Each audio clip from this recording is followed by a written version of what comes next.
Halo Queeners, dimanapun kalian berada, semoga kalian sehat selalu ya. Pada video kali ini, Queen akan melanjutkan rekap drama yang berjudul Vagabond. Pada part sebelumnya, para tim BIN berhasil menangkap Kim Woo-gi dari persembunyiannya di Maroko. Namun para pembunuh bayaran Jessica tidak akan tinggal diam. Mereka menjebak para kelompok BIN yang akan segera pulang ke Korea membawa Kim Woo-gi. Beberapa anggota terbunuh, namun untungnya Cha Dal-gon, Go Hae-ri, dan anggota yang tersisa berhasil selamat walaupun Kim Woo-gi terkena tembakan pada kakinya. Sebelum lanjut ke videonya, pastikan kalian like video ini dan jangan lupa subscribe ya. Langsung saja, ini dia alur ceritanya.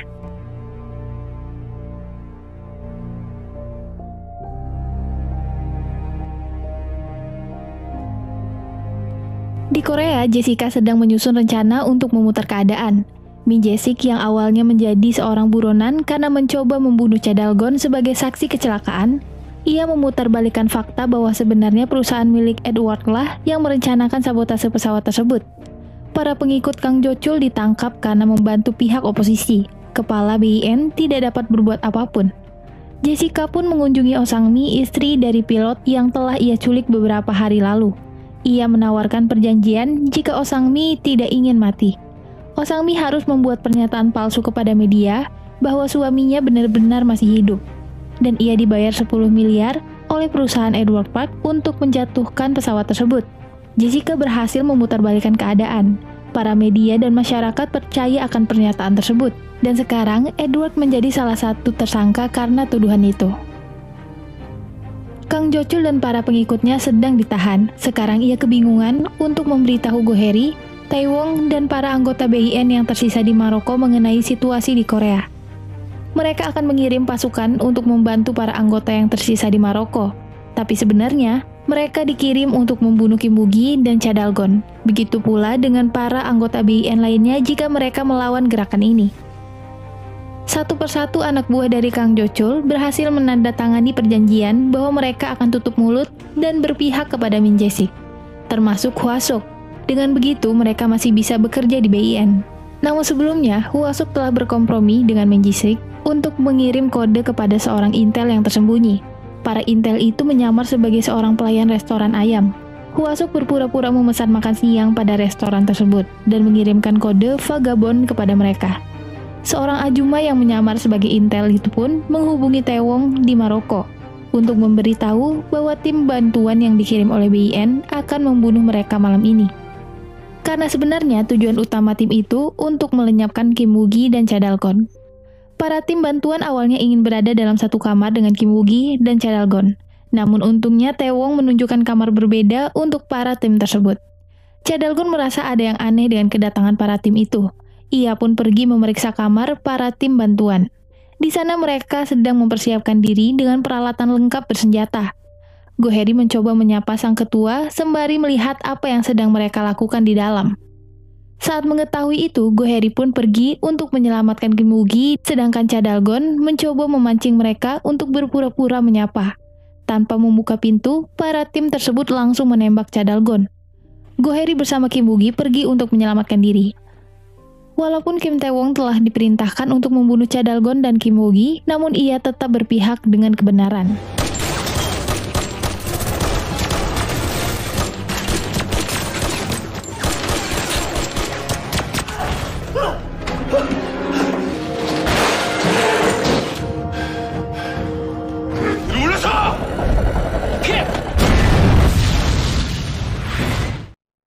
Go Hae-ri menerima telepon dari seorang wanita bernama Mike. Ia merupakan sekretaris Edward yang akan membantu mereka untuk melarikan diri dari gedung kedutaan. Ia memberitahu bahwa di gedung itu ada bom yang dapat mereka gunakan. Para tim bantuan sudah berada di ruangan yang sama, namun Cha Dal-gon terus mengulur waktu agar bom dapat meledak. Ternyata bom itu berada tepat di bawah para tim bersenjata itu berdiri. Saat itu juga bom meledak dan membuat lubang besar. Semua anggota itu tewas di tempat. Bahkan, mereka yang sekarat pun ditembak saat itu juga oleh Taewong.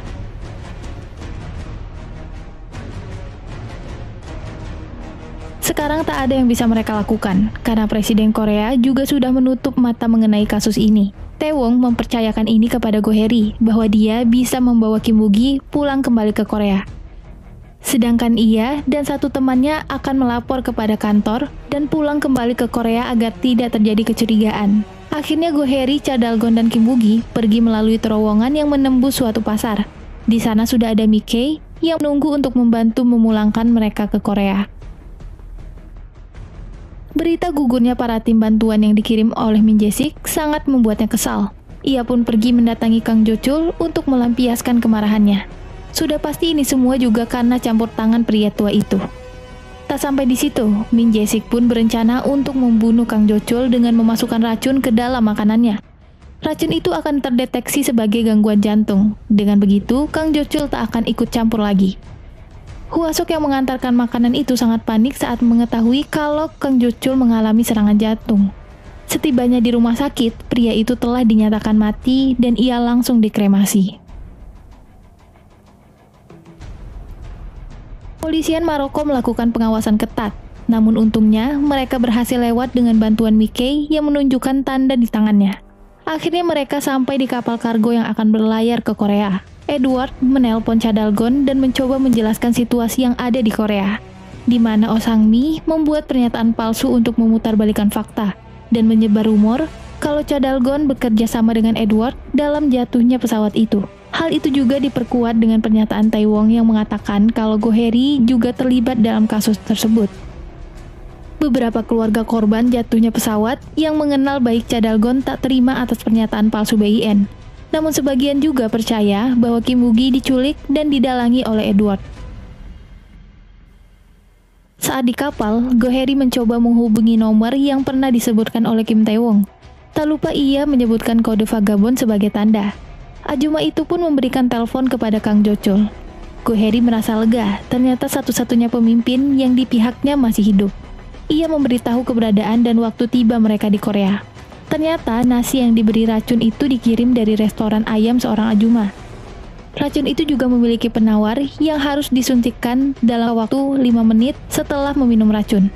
Oleh karena itu Kang Jo-chul masih hidup dan bersembunyi di dalam restoran.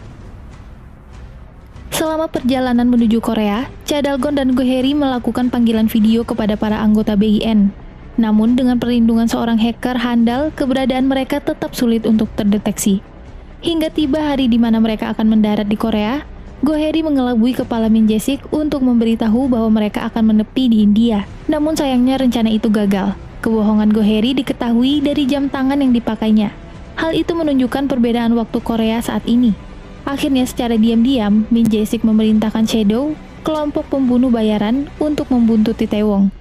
Namun alat pelacak Tae-wong dimasukkan dalam kotak seorang pelayan. Tak hanya itu, walau alat sadap sudah dipindahkan, mereka terus mencari cara untuk melacak keberadaan Tae-wong. Di pelabuhan, Kang Jo-chul sudah lebih dulu sampai, kemudian disusul dengan Tae-wong serta rekannya. Mereka siap menunggu kedatangan kargo yang ditempati oleh Cha Dal-gon dan Goheri. Saat Tae-wong membuka pintu kargo, tiba-tiba datang tembakan mengarah ke mereka dari kejauhan. Jelas saja Min Jae-sik dan anak buahnya datang untuk menghentikan kedatangan Kim Woo-gi.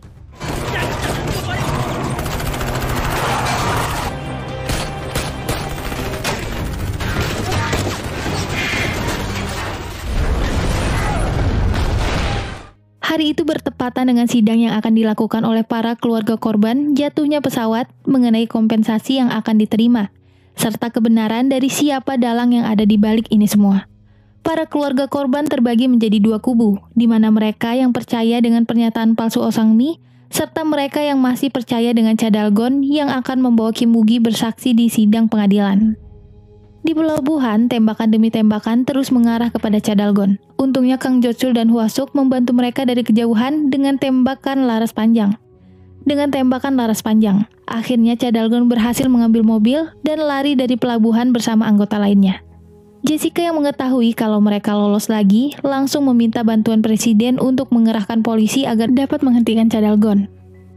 Walaupun mereka berhasil melarikan diri dari pelabuhan, namun pemerintah sendiri telah menolak kedatangan Kim Woo-gi. Semua aparat dikerahkan untuk menghentikan perjalanan Cha Dal-gon yang membawa Kim Woo-gi ke pengadilan, sekaligus harus membunuh mereka semua. Kang Jo-chul dan Hwasok kembali ke restoran ayam untuk meretas kamera CCTV di jalanan agar masyarakat Korea dapat mengetahui kalau pemerintah membantu untuk menyembunyikan saksi kecelakaan. Para keluarga korban yang melihat tayangan siaran langsung itu sangat terkejut karena pemerintah ikut membantu dalam menyembunyikan kebenaran sabotase pesawat. Beberapa dari mereka pergi untuk ikut membantu. Tiba-tiba datang satu helikopter dari salah satu stasiun TV untuk meliput kejadian tersebut. Saat di persimpangan, mobil rombongan Cadalgon akhirnya dapat terkepung juga oleh para anggota polisi dan pihak BIN. Tak lama hal aneh terjadi, di mana helikopter itu berbalik haluan menjauhi tempat kejadian. Jelas saja ini semua sudah diatur oleh para petinggi mereka. Minjesik memberi kesempatan agar mereka dapat keluar dari mobil sebelum diledakkan. Rombongan itu keluar dari mobil karena tak ada yang dapat mereka perbuat lagi. Sekarang kematian ada tepat di depan mata mereka. Tiba-tiba terdapat truk bermuatan besar datang untuk melindungi mereka dari tembakan.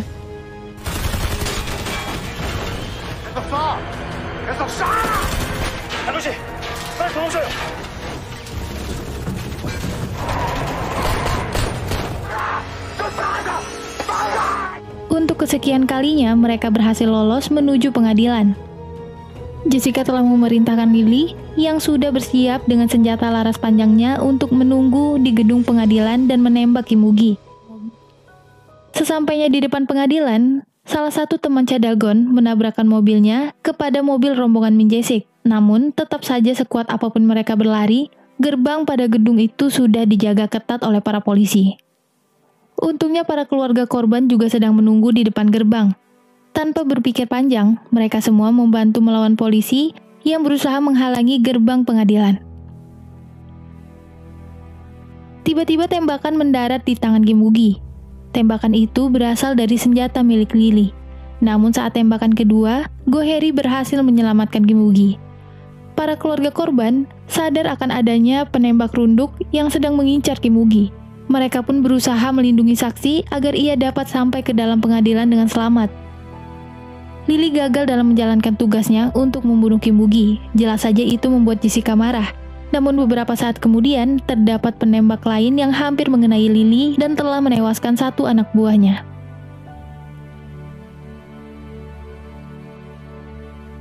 Di dalam gedung pengadilan, Edward bersama sekretarisnya yang sudah sampai terlebih dahulu sedang menjalankan sidang. Hakim memberikan waktu 30 menit untuk dapat menghadirkan Kim Woo-gi sebagai saksi. Namun 30 menit berlalu, saksi yang diharapkan oleh Edward belum juga datang. Akhirnya sebelum sidang akan berakhir, Kim Woo-gi bersama dengan Go Heri dan Cadalgon berhasil datang untuk bersaksi di pengadilan.